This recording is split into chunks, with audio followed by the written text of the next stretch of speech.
Alan Bell, and welcome to Driving the Line and how to build the no-fly zone. What we're going to show you today is how to build it out, where to find the data, but most importantly, how important that it is in sports betting, because not only do we have fun on Driving the Line in regards to deciding which quarterback is going to throw an interception, i.e. the no-fly zone, but you can use this information across the board in prop betting, team betting, points betting, spreads, totals, you name it. It works across the board. So understand this is the chess match here. Coaches go through it too of this is what we're going to lay out. This is what we're going to scout. And here's what we see in the likelihood of happening and how to react to it. Both them on the field and us in the field of sports betting. So sit back, relax, enjoy. And this is how we do it. Afterward, if you have any questions, please hit me up. Let me know. Start building out our no-fly zone. Now, first, we're going to go to NFLGSIS.com, username media, password media. All right, it'll bring you to this landing page right here. Okay, click the top statistics. Okay, now this is a great site. You can find anything and everything. I encourage you to go through and check it out. But, all right, we're going to go to team. We're going to go to play direction. All right, and let's find Minnesota. Okay, so what Joe Flacco is dealing with. All right, you see defense, passing, okay, completion percentage rankings right here by quadrant. Short left, short middle, short right, deep left, deep middle, deep right. Okay, now do the same thing for Sam Darnold here when playing against the Colts. You see it. All right, pass defense, completion percentage ranking by quadrant. So that's that. Now, for our charts, okay, we're going to go to nextgenstats.nfl.com, okay, charts, and we're going to grab players that we need. So, first off, let's take Joe Flacco here. Okay, type him in. Now, again, this isn't something to where this is going to tell you the whole story of everything, especially for a guy like Joe Flacco who's been on multiple teams and especially making the start here in Week 9 on Sunday Night Football. But you do kind of get an idea of his passing attack, and there's other ways to study it, but I'm just going to keep it simple here for what you can find. And you can also go through seasons, and you can go through that. There's a lot of stuff. This is a great site as well. Route trees, passing, carry, you name it, okay? But we're going to take a look at last week here, or not last week, week 6 against the Tennessee Titans. His last start, take it, move it, grab what you need, okay? So that is for passing charts. Now, we're going to click on his quadrants here, and you see this often. So it's difficult with some quarterbacks who aren't consistent starters across the board year after year with the same team, because different teams have different passing attacks, different philosophies, different everything, right? But I like to find the last kind of full season of data of information that we have. So this is 2023, Flacco with the Browns. Again, it's not a full season, but it's what we have. And you can see, we can even click back here and go to 2022. Yeah, I mean, again, right, with the Jets, you don't have a full season here of data. So understand, like, that is something. Look, it's the same thing NFL teams deal with when charting, right? Like, that's why when new quarterbacks come in, they don't have a lot of, good, sufficient tape, data, information, trends, etc., right? Like, they're going off of just what you have. And some of it's good data, some of it's bad data. You know what I mean? So as you go and build these, you will start to pick up on what information you can take from split seasons, shortened information, etc. So again, as we say throughout this isn't the end-all be-all on everything. It's just what you can use in the data that you have and being smart with it, right? So, yep, Next Gen Stats, that's where we get our charts. And then let's go to work. Okay, so let's dig in. Now, how I like to approach this is seemingly how a coaching staff approaches an opponent. All right. So how I like to start is game notes. Okay. What are we looking at here? What are, schedule abnormalities, right? Long rest, short rest, short weeks, third game in 12 days, etc. Are there dire changes that we need to know about? A coach was fired, a brand new quarterback, all right, major positional deficiencies. Is this, a must win? All of those things that are tangible during the week. I don't look at, right here, for like the trends of, 8 of the last 12 games in prime like none of those. Now, I'm not being negative on any of those. That's just not the area. I'm just looking for actual physical, tangible things that have something to do with this game, right? So Joe Flacco, the new Colts starting quarterback, all right? That's a note, obviously, that we want to know about. All right, the Colts, this is their fourth road game in the last five, through their last 5 games, all right? That's a tangible thing. All right. You look at the Vikings here. They've got extended rest coming into the Sunday night football because they played last week on Thursday night football, against the Rams. So they got a couple extra days here. And the Vikings are also coming off back-to-back losses, right? Now, again, with this, everything that we go through, it doesn't mean that it's concrete, right?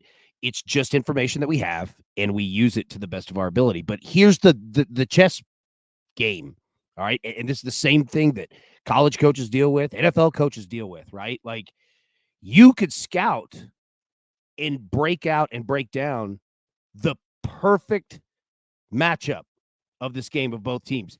It does not mean that it's going to happen. You know what I mean? Like that's what we see in football. That's why you see some games that make complete sense and some games that don't, because you have one coach that's saying, okay, I could break down team X because they run the football and they can't really throw, right? Well, you could do that all you want, but the other coach is saying, okay, I know that they're going to stop the run, okay, or they're going to focus on the whatever, and they do the complete opposite, saying this is the only chance we have to win. Like that's what makes this so much fun, and it works not only in football but in sports betting, because this is how you break down games, and that's the chess match that every coaching staff has against the other of saying, all right, I'm going to script out, what we're going to do, and it might be different, but they're not expecting it. So I say all that, not as an excuse, but that's football. That's what this thing is, and that's what makes it so much fun. So that's where we're at now. So after the game breakdown, all right, and we're using a whiteboard here, right? My terrible graphic for it. But now we want to find out about the teams, okay? And this is both the Colts and the Vikings of some stat categories that I find valuable. Doesn't mean that these are the exact ones to always use. Like you could tailor this to where you find success, right? And every time that you do this process, you'll get better and you'll start to pick up things. You'll pick up new things. You'll say, oh, category X. Well, I don't really get much from that, but this new category Y, like this is where it's at.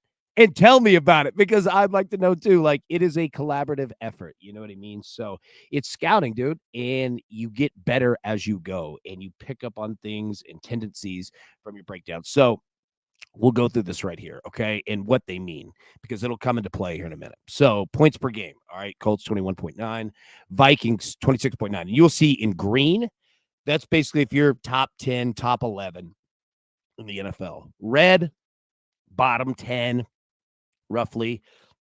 And then the blue, that is just, the same, right? Like mid, you're just middle of the road with the NFL, right? So 21.9 for the Colts, 26.9 points per game for the Vikings. Okay. That's top 10 in the NFL. All right. Points per game allowed defensively. All right. Colts 21.5. So they're pretty even on both sides. All right. The Vikings 19.6. Again, top 10 in the NFL. So both in offense and defense, they're scoring and playing excellent defense. Average time of possession. You see the Colts 26 minutes and 1 second. All right. There's 60 minutes in a game. Right. So you look at it and say, okay, well, 30 minutes is the split.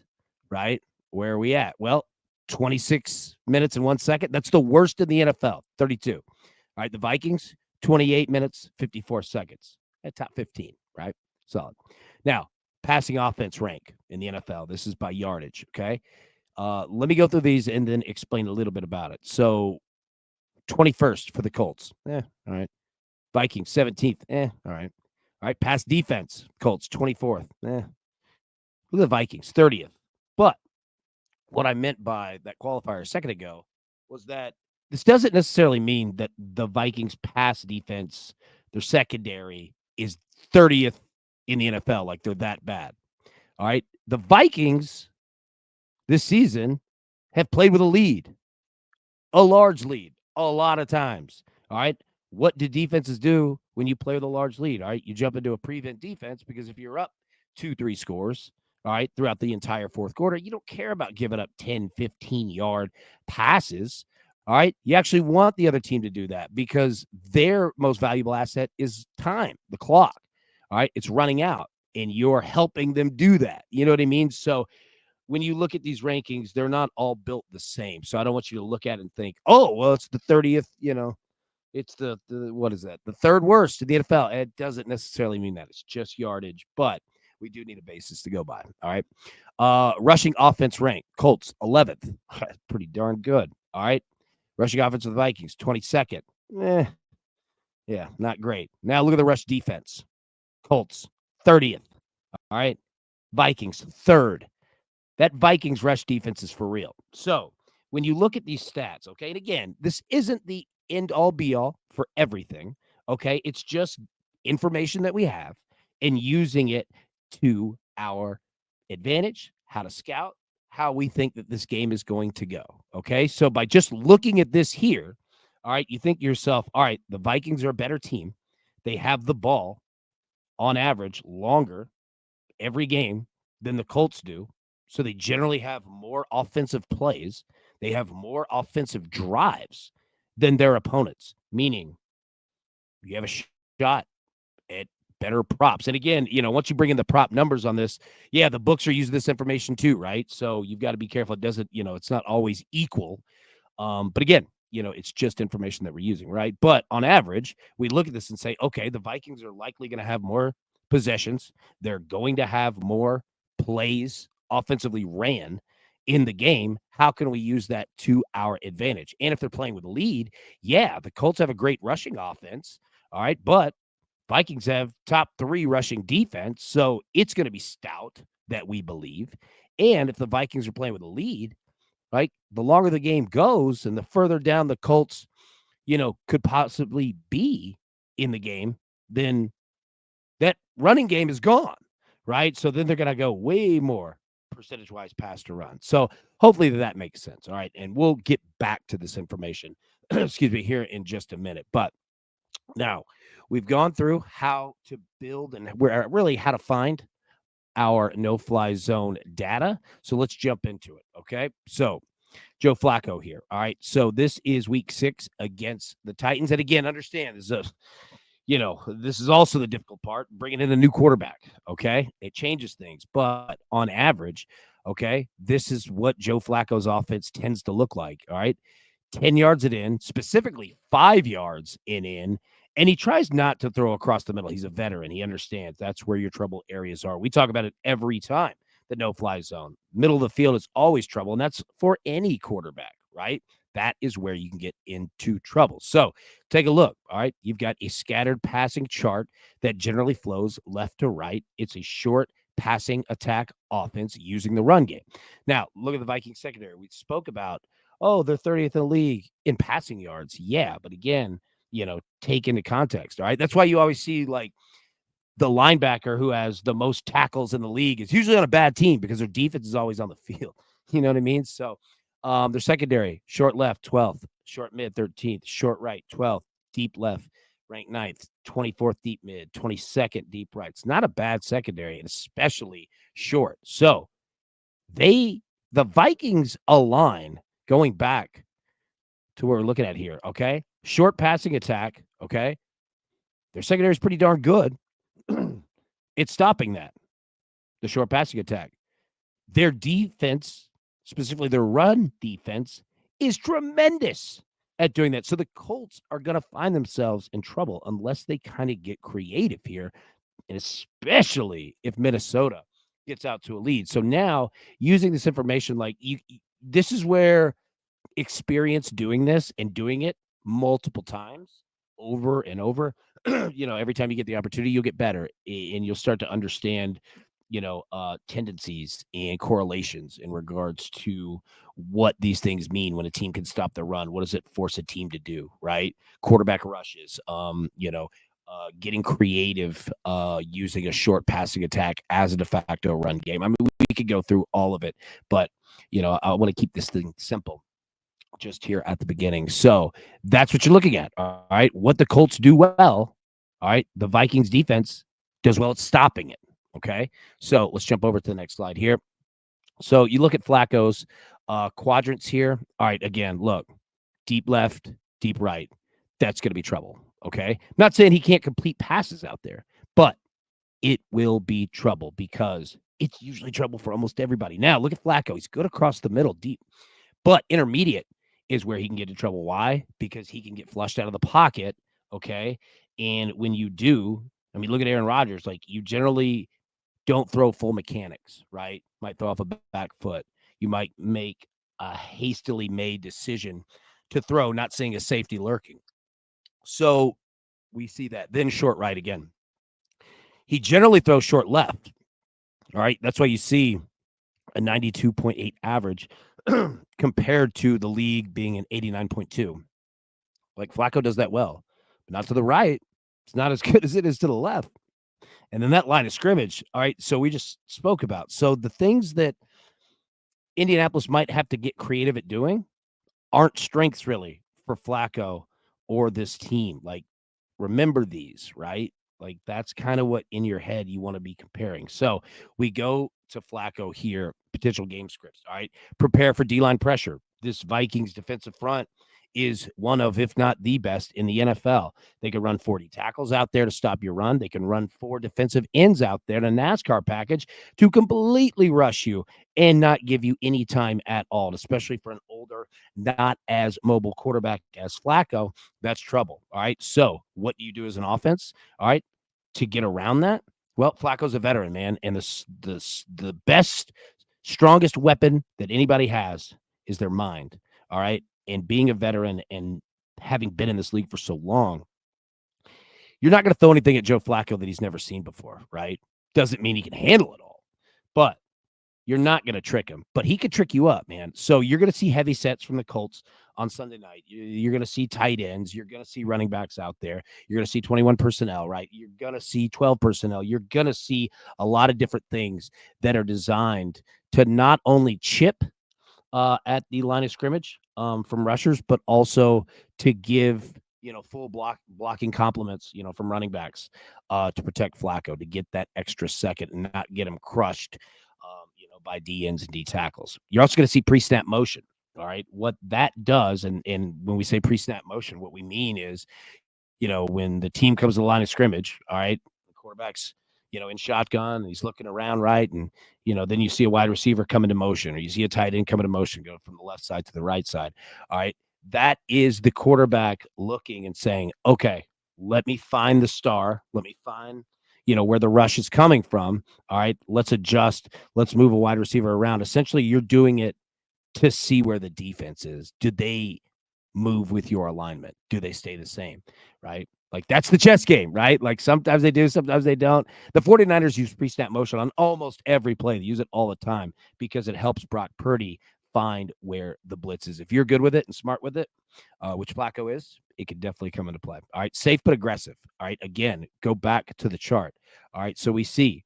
Now, what Flacco can't do is play from behind. The Colts have to stay safe, and they have to keep this game balanced, all right? You could play from down 3, down 7. You start getting down 14, you're in trouble because the run game is gone, and that's really what you do best. And then that's when trouble starts because the Vikings defense takes away what the Colts do well and forces them to play in an area where it's not balanced and they can cheat, meaning they can get aggressive and rush you more often than they want to because they're okay if you give up, a pass, a completion, whatever. All right, we're still up, but their safeties can be aggressive too, right? So you got to be safe but aggressive. A lot of short passes to the left, a lot of them. All right, a lot of passes to running backs, tight ends. Not saying he doesn't go down the field. Not saying the Colts don't come out just on fire. Like, that's football. That's the chess match, right? But just speaking in generalities of how we would see this game playing out on average if we played it 100 times, right? That is the goal. So, yeah, safe but aggressive. All right. You've got to keep the Vikings on their toes. You can't just let them sit there and be comfortable, rush you when they want to, drop safeties when they want to. Like, you've got to, put them on their heels a bit as well. Last one, take what the defense gives. Okay. This is really a game of Joe Flacco versus the Vikings safeties. Okay. You want to run the ball, get the safeties back. How do you do that? You hit them with passes. All right. You force them to play back to guard the pass. Then you hit them with the run. All right. Once the safeties creep up, stop the run, hit them over the head with the passes, right? Like, that is that particular chess battle. And Joe Flacco could do it. He could make throws, man. He's a good quarterback and obviously a veteran, knows what he's doing. But the riskiness here is there. And playing from behind gives you a much higher, percentage to throw an interception. That's why we're going 3.5 stars with him. Okay. Jumping over to Sam Darnold here. Okay. Now, this is last week against Detroit. Sam Darnold's offense is kind of similar to Flacco's. Well, not really. It's more like Jordan Love. Now, he'll go left, he'll go right, but again, look at the middle, right? Sam Darnold doesn't really go across the middle all too terribly much. Why? Because it's dangerous, right? And when you don't have to, you don't have to. And that's why playing with a lead is so important for the Vikings and Sam Darnold, is that it keeps him safe. All right. Look at the green dots completions here. Coming here behind the line of scrimmage. 1, 2, 3, 4, 5, 6, right? Like, those are safe passes. 5 yards and in, count those, right? 10 yards and in, count those. All right. Interceptions come 15 yards and beyond. You don't see many completed passes beyond 15 yards. You don't see it. You see one past 20. Now, this is a tough game for him. Like, every game is not like this, but generally what Sam Darnold wants to do is more of this, but they really want to run the football, and especially against a rush defense like the Colts that isn't that good. Yeah, like, that's where it's going to come into play. Look at the Colts secondary rankings, though. 25th, 30th, 20th, 20th, 8th, 10th. All right, deep mid. Darnold's not going to mess around with that. If he doesn't have to, don't do it. Now, that is where it comes into play for the Colts. If you could jump out, score first, get an opening drive touchdown, and dictate the pace of the game, dude, play like the Lions did, right? Like, that is what gets the job done. And that's how the Colts really have to do it. They got to be aggressive, but they have to be safe too, because if you make a mistake, dude, it costs you 7 points. You might not ever climb out of that hole. Now, flipping over here. So you look at Sam Darnold again. All right, throwing deep.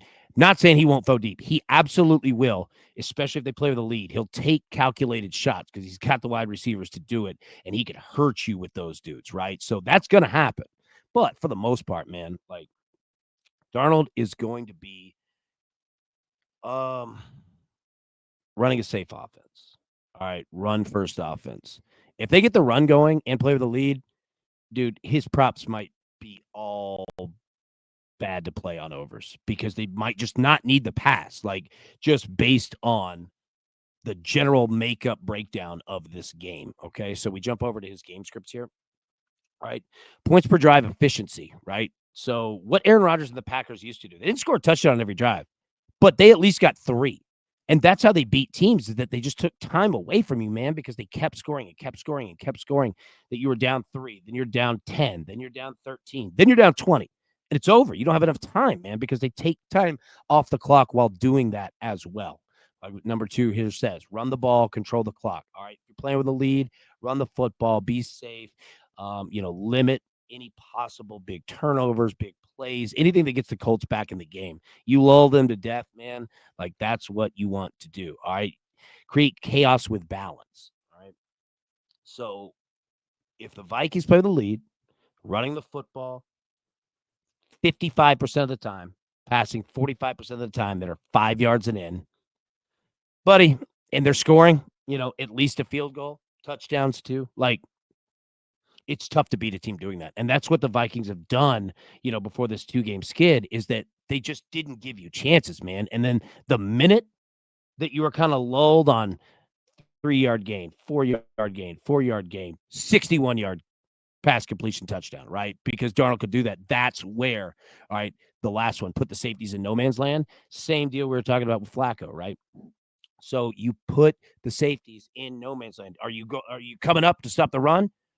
Or are you dropping back, in a nickel to stop Justin Jefferson, right? And crew. Like that's where this game is going to be played out. And look, I'm talking about all these, and it'll take time. Like if you've never, played or scouted or gone over film or anything, like it'll take you a minute because you're probably wondering like, where did you come up with all, like this is just tendencies of football, right?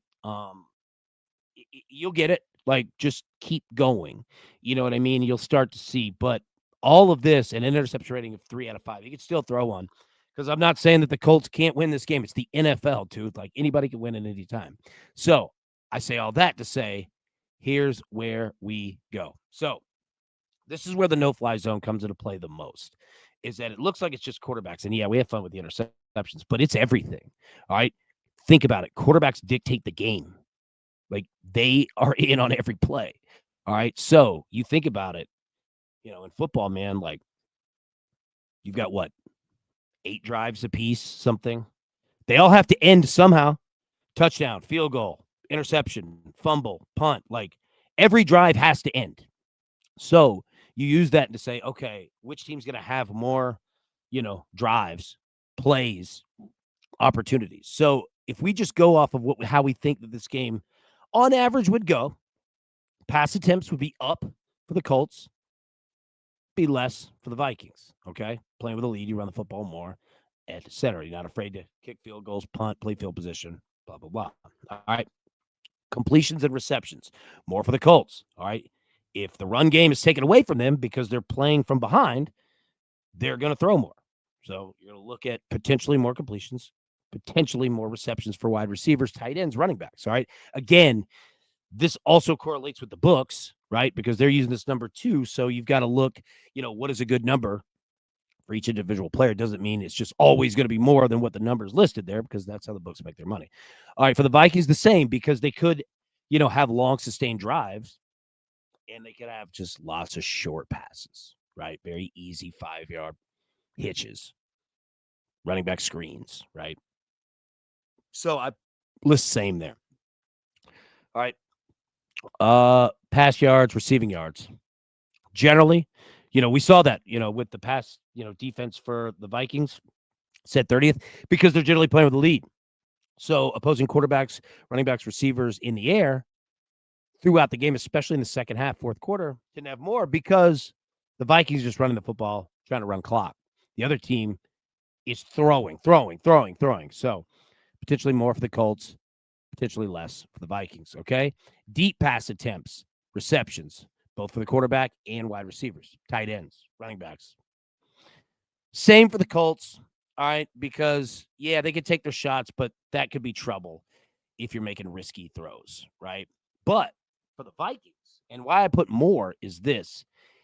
If everything goes to plan, all right, the Vikings might not need the passing game, but they will take shots because they're playing with insurance, points, all right, a cushion.